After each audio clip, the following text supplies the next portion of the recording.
First, press and hold on the timer button.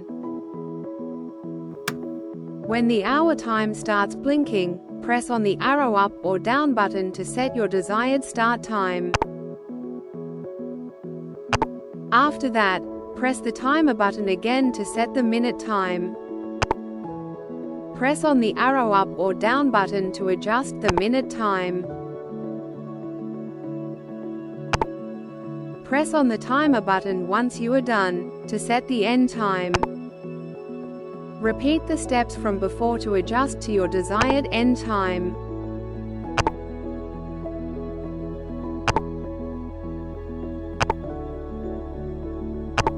When you are done, press the timer button again to complete setting a timer.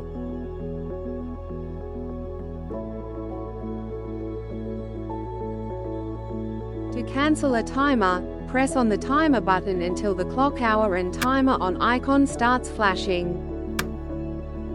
After that, press the Set button once, and the timer is cancelled when the timer icons disappear.